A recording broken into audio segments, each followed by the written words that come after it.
अभी अभी श्री सीताराम दास ओंकारनाथ मिशन के पूज्य महाराज श्री स्वामी श्री किंकर विठल रामानुज महाराज ने अपने तरफ से अखिल भारतीय जय गुरु संप्रदाय की तरफ से श्री सीताराम दास ओंकारनाथ मिशन की तरफ से आप सभी लोगों का स्वागत अभिनंदन अपने शब्दों के माध्यम से किया। हमारे बीच में मुख्य अतिथि के रूप में भगवान रामलला के प्रधान अर्चक श्री राम जन्मभूमि मंदिर के प्रधान पुजारी, हमारे अयोध्या के गौरव, आज भगवान रामलला अपने दिव्य भव्य नव्य भवन में विराजने जा रहे हैं। ऐसे खुशी के अवसर पर ही नहीं, जब सारा देश ठाठ में रह रहा था, हमारे भगवान रामलला टाट में बैठे थे, तब भी उनकी उसी तरह से अर्चना पूजा वंदना हमारे पूज्य महाराज श्री ने किया, आचार्य सत्येंद्र दास जी महाराज ने। आपके पूज्य गुरुदेव भगवान बाबा अभिराम दास जी महाराज ने 1949 में रामलला का प्राकट्य कराया था। 1949 से लेकर के आज 5 नवंबर 2022 का समय, जब से जो दायित्व पूज्य गुरुदेव भगवान ने दिया रामलला की सेवा पूजा में, दिनों दिन आपने बढ़ चढ़ करके श्रद्धा और प्रेम से भगवान रामलला की अर्चना किया। हमको लगता है आपकी पूजा, आपकी श्रद्धा और आपकी आस्था को देख करके हमारे रामलला का हृदय पिघला और भव्य मंदिर में विराजने का निर्णय हमारे रामलला ने लिया। हमारे पूज्य महाराज श्री राम जन्मभूमि के प्रधान पुजारी आचार्य सत्येंद्र दास जी महाराज विराजित हैं। बिना आप जैसे महनीय महापुरुषों के आशीर्वचनों के द्वारा किसी भी मंगल कार्यक्रम का मंगलाचरण नहीं हो सकता। पहले आपके पावन बाणी के द्वारा हम सभी लोगों को मंगल आशीर्वाद प्राप्त हो, फिर हम सभी लोग आगे की कड़ी में बढ़ते हैं। पूज्य महाराज श्री जय श्री राम, जय जय श्री राम, जय जय सिया राम। जिस अभी आपने सुना स्वामी जी का कि यह सीताराम ओंकार नाथ की जो संस्था है, उसी के उनके माध्यम से राम भगवान श्री राम का जन्म उत्सव मनाया जा रहा है। और इसका जो संचालन है, जिस रूप से है, वो बहुत ही सराहनीय है और आदरणीय है। स्वामी जी ने अपने बोधन में जिस प्रकार का मंत्र की बात कही कि किस प्रकार से मंत्र का और प्रचार प्रसार किस प्रकार दिया गया, जिसके माध्यम से यह आज संस्थाएं केवल एक जगह नहीं, बहुत जगह फैली हुई हैं और सनातन धर्म के प्रचार प्रसार में सदा संलग्न हैं। और इस भगवान श्री राम की जन्मभूमि पर और राम मंदिर का जो निर्माण हो रहा है, जिसके संबंध में हमारे श्री दिलीप दास जी महाराज ने बताया, वह समय बहुत दर्दनीय रहा जब भगवान तिरपाल में विराजमान थे। सभी जानते हैं 6 दिसंबर 92 को जब वो विवादित ढांचा गिरा तो रामलला तिरपाल में हुए और उसके लिए रिसीवर नियुक्त किया गया और रिसीवर कोर्ट से हुआ था।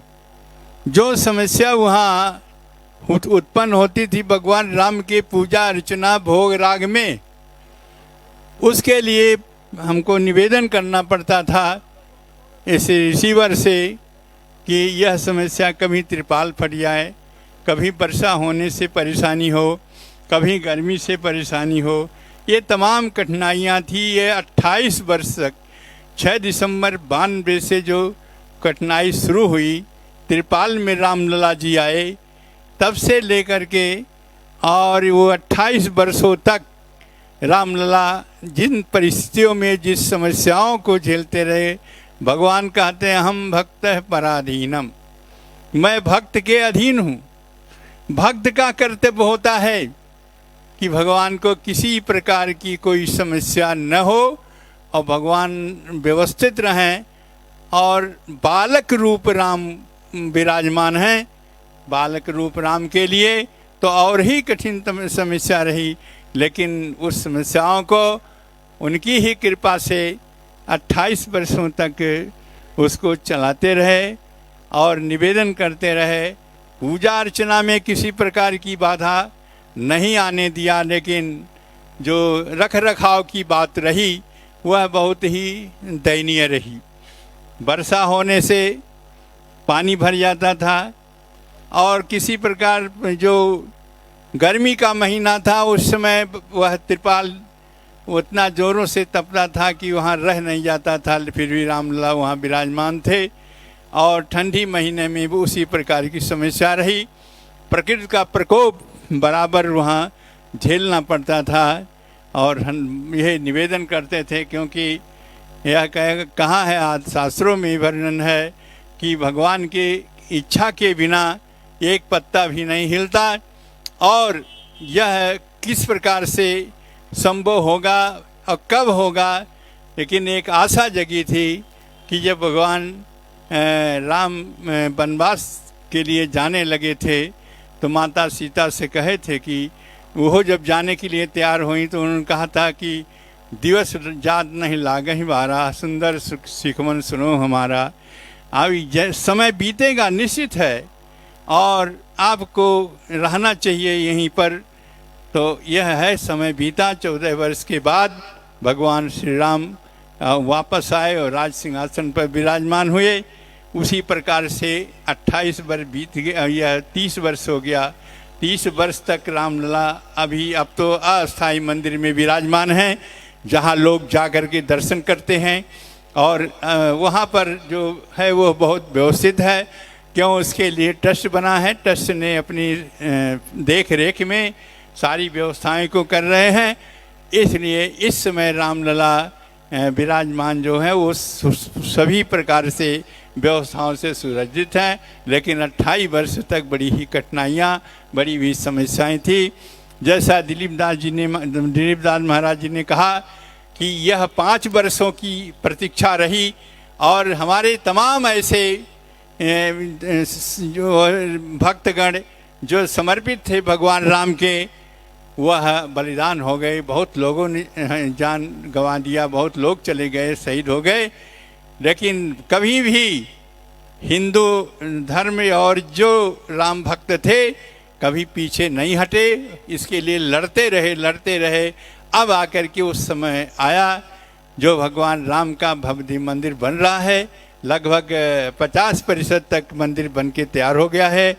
और इंजीनियरों ने कहा है कि इसको हम 2023 दिसंबर तक पूर्णतया बना देंगे और जनवरी में भगवान श्री राम उस भव्य दिव्य मंदिर में विराजमान होंगे।